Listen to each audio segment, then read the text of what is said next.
यह वीडियो एक नया वीडियो जारी हो रहा है और इस वीडियो को आप सब्सक्राइब करें और लाइक करें, शेयर करें और बेल आइकन को दबा दें। तो इस तरह से ये आज का जो वीडियो है ये सिंटेक्स के आधार पर जारी हो रहा है, जबकि हमने पार्ट ऑफ स्पीच को बता चुके हैं। उसी के एक भाग आर्टिकल के रूप में यह आपके सामने प्रस्तुत हो रहा है और बहुत ध्यान से इसे देखें और बहुत समझें, जिससे कि सिंटेक्स के बारे में जानें और छोटी छोटी चीज़ों के बारे में भी आपको जानकारी हो सकती है। करेक्ट सेंटेंस कैसे लिखा जाए, इस तरह के वाक्यों को जानने के लिए हम सिंटेक्स का अध्ययन करते हैं। तो इस तरह के सिंटेक्स जब हम देखते हैं, ध्यान देते हैं, तो हमारे पढ़ने का जो तरीका होता है, सही लिखने का जो तरीका है, होती तो बहुत छोटी छोटी चीज़ें इसमें हैं, लेकिन वो छोटी चीज़ें ही हमें पता नहीं चलती हैं कि हमें निश्चित रूप से किस तरह का प्रयोग करना है। जैसे डेफिनीशन है यहाँ पे, the correct arrangement of the words. Correct माने सही, correct arrangement of the word, जो करेक्ट लिखा है, अरेंजमेंट माने व्यवस्था। The correct arrangement of the words यानी सही तरह के शब्दों की व्यवस्था करना, सही तरह से शब्दों की व्यवस्था करना। इन ए सेंटेंस, एक वाक्य में, इज कॉल्ड सिंटेक्स, उसे हम सिंटेक्स कहते हैं। हम उसे क्या कहते हैं? सिंटेक्स कहते हैं। रूल्स ऑफ आर्टिकल्स के अंतर्गत जो हम पढ़ते हैं, इसमें रूल्स ऑफ आर्टिकल्स है। अंग्रेजी में ए, एन और द को आर्टिकल कहा जाता है, जिसे हिंदी में उपपद कहा जाता है। ये उपपद है हिंदी में, और ये दो प्रकार के होते हैं।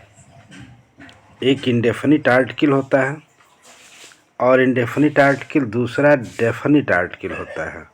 इंडेफिनिट आर्टिकल का मतलब अनिश्चित उपपद। ए और एन, ई जो है अनिश्चित उपपद है, एन है। ए और एन इंडेफिनिट आर्टिकल के अंतर्गत है। डेफिनिट आर्टिकल में द शब्द सिर्फ आता है। डेफिनिट माने निश्चित, और इस तरह से निश्चित आर्टिकल आता है।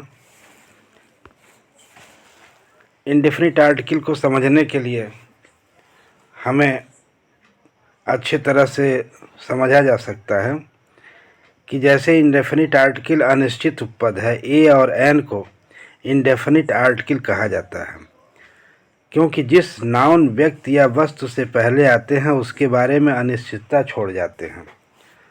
इंडेफिनिट आर्टिकल का मतलब अनिश्चित उपपद, यानी ए और एन इंडेफिनिट आर्टिकल कहा जाता है, क्योंकि जिस नाउन से पहले या वस्तु से पहले आते हैं उसके बारे में अनिश्चितता छोड़ जाते हैं, यानी अनिश्चित चीज़ हो जाती है। जैसे लिखा है, आई सा ए बॉय, मैंने एक लड़का को देखा, एक लड़के को देखा, यानी कोई लड़का।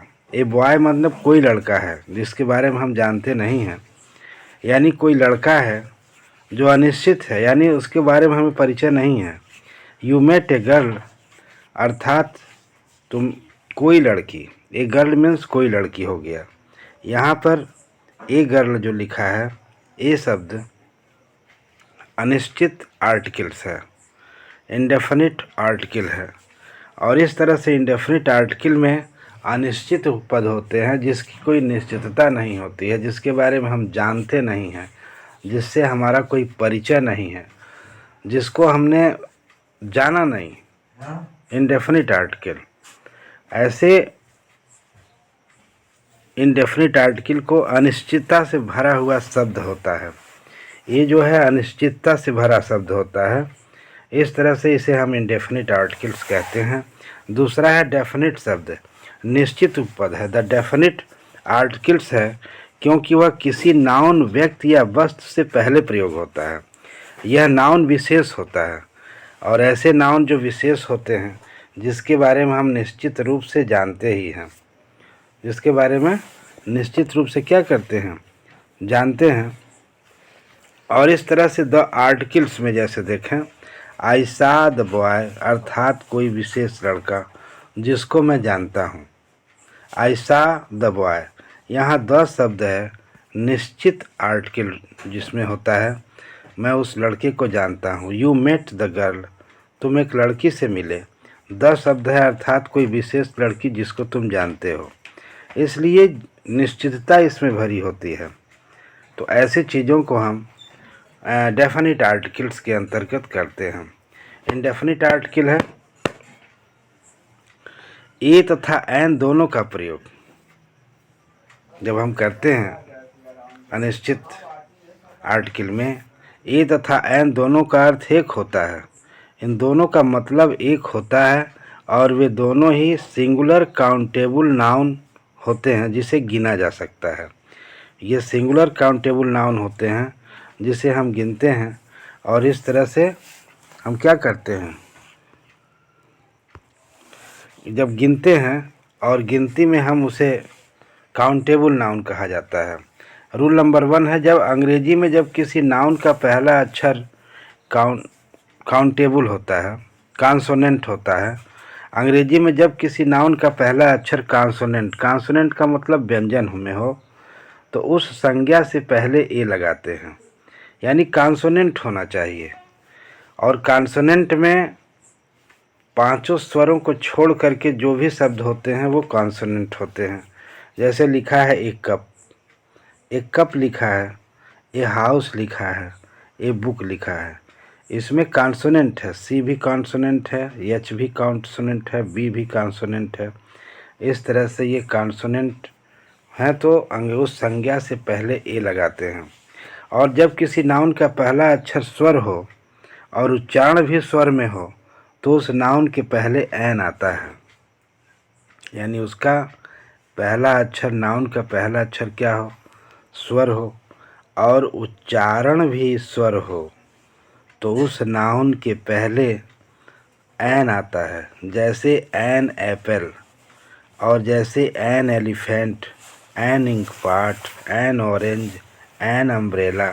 तो इसमें एप्पल जो शब्द है, ए माने अ शब्द आ रहा है, ई में भी ई शब्द आ रहा है, ये भी उच्चारण भी वह स्वर में है और शब्द भी स्वर हैं, तब हम एन एप्पल लगा सकते हैं, एन एलिफेंट लिख सकते हैं, एन इंक पॉट लिख सकते हैं, एन ऑरेंज लिख सकते हैं।